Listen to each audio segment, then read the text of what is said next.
আসসালামু আলাইকুম প্রিয় viewers, welcome to my Facebook page. Ruhul Molla Facebook পেজের পক্ষ থেকে জানাই আন্তরিক শুভেচ্ছা অভিনন্দন। আমরা আজকে চকে এসেছি ক্ষেত কী অবস্থা আছে দেখার জন্য। তো সরষার ফুল হলুদ হয়ে আছে পুরা মাঠ, প্রকৃতি আজ সেজেছে হলুদ রঙে। হলুদ শাড়িতে পরে আছে, সাথে আছে ভাগনা রাব্বিকে সাথে নিয়েই আসছি আমরা আজকে এই মাঠে ক্ষেত খোলা দেখার জন্য। সামনে একটা পুকুর আছে, আমাদের পুকুরে যাব সেই নিয়তেই আসছি। আর সেই সাথে সাথে কিছু ছবি কালেক্ট করছি।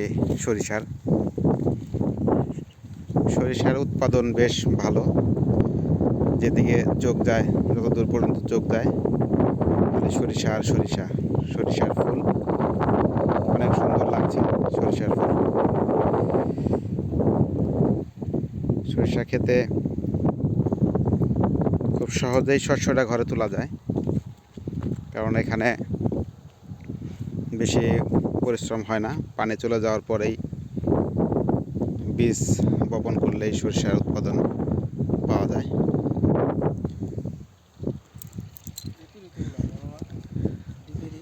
ডিপি এরিয়া ওই যে লাস্ট ওই বর্ডার পর্যন্ত।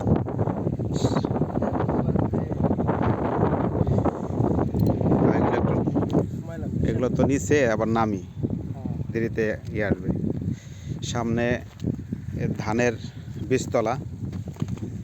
বীজতলায় ভালো একটা বীজ হয়নি ধানের। এখানে আবার কাকতারোয়া দিয়েছে যাতে কাক না আসে, ধান নষ্ট না করে, সেজন্য কাকতারোয়া দিয়েছে।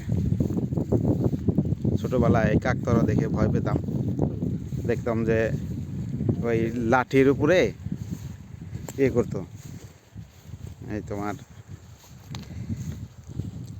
এই কালো পাতিল দিয়ে চক দিয়ে সাজাই দিত যে এগুলো কাকতারোয়া।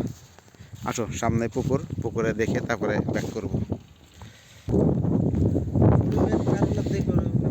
দেখতে পাচ্ছেন এটা আমাদের ছোট ডাঙ্গা, মানে আমরা ডাঙ্গার আকারে ছোট, তো এই জন্য ছোট ডাঙ্গা বলে জানি। ছোটোবেলা থেকে দেখতেছি এটাকে ছোট ডাঙ্গা বলে আর কি। আর সামনেই বড় ডাঙ্গা, ওই যে আমরা যাচ্ছি, আস্তে আস্তে পৌঁছে যাবো ইনশাল্লাহ। ডাঙ্গার চালায় লাউ গাছ লাগিয়েছে, লাউ ধরেছে অনেক সুন্দর। 2টা লাউ এখানে আছে, আরও 3টা লাউ এখানে দেখা যাচ্ছে জালি পড়েছে। বেশ ভালোই উৎপাদন হয়েছে।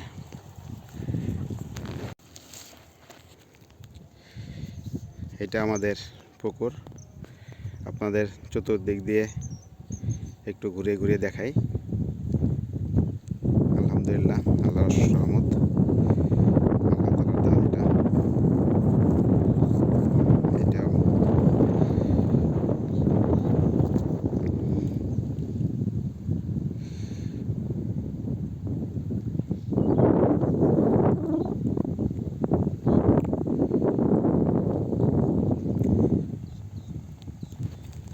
চলো সামনের দিকে যাই। দিক দিয়ে ঘুরে আসতে গেলে তো প্রায় আধা ঘন্টা লাগবে, চতুর্দিক দিয়ে ঘুরতে গেলে। তো আমরা তো বরাবরই আসা হয় না এখানে, কারণ আমরা প্রতি বছরই 2-3 বছরের জন্য, 5 বছরের জন্য কটে বিক্রি করে ফেলি। জেলেরা মাছ ধরে, এর জন্য আসাও হয় না।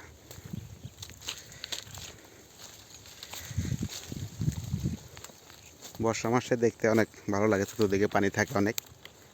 এখনও চতুর্দিকে পানি নাই যদিও, তারপরেও ভিতরে পানি আছে।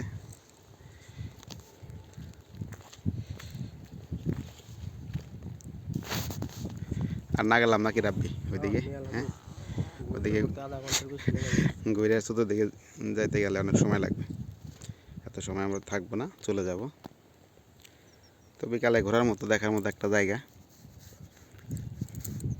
মাছ যখন সামনে খাবার দেয় তখন হলো দেখার মতো, তখন মাছ চলে আসে সামনে। বুড়ে গেছে না এখন পরে তো মাছ দেখা যায় না। হ্যাঁ, একটু খনন করতে পারলে ভালো হয়। আবার ই করলে হুম। মাটি কাটতে তো ভালো। ইয়ে কম, ভরে গেছে অনেক। সুযোগ সুবিধা মতো এখন আবার কাটতে হবে, কাইটে আবার বড় করতে হবে, নিচের দিকে গর্ত করতে হবে। ঠিক আছে, চলো যাই।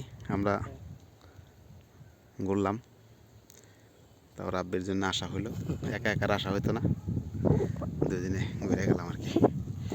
ঘুরতে ঘুরতে আবার চলে যাই। এনে কি তেলাকুচ নাকি? দেখছো কত বড় বড় তেলাকুচ? এই হেরিয়াতে বড় বড় তেলাকুচ তো আগে দেখি নাই। হ্যাঁ, অনেক বড় বড় তেলাকুচ, সুন্দর ধুন্দুলের মতো। ইয়ের যে ধুন্দুল না, এই যে এটা ই বন ধুন্দুল, তেলাকুচ না, বন ধুন্দুল। এগুলা ধুন্দুলি, বন ধুন্দুল আছে এক পদের, তিতে আইটে খাওয়া যায় না। হ্যাঁ, তিতে ধুন্দুল। ঠিক আছে, সবাইকে ধন্যবাদ। খুব সুন্দর সময় কাটালাম বাইক একবার হ্যাঁ, খুব সুন্দর। কারণ এই সুযোগ তো পাওয়া যায় না সব সময়। আর ভালোই লাগলো ভালো লাগলো। হ্যাঁ, ঘুরতে, প্রকৃতিদের মাঝে থাকলে ভালো লাগে। যাই হোক, সর্ষা ফুলের সাথে আজকে মিশে গেলাম মামা বাইক নিয়ে। শুভেচ্ছা রইল সবার প্রতি। আমরা আজকে ঘুরলাম সর্ষা খেতে মামা বাইক নিয়ে মিলে। সবাই ভালো থাকবেন।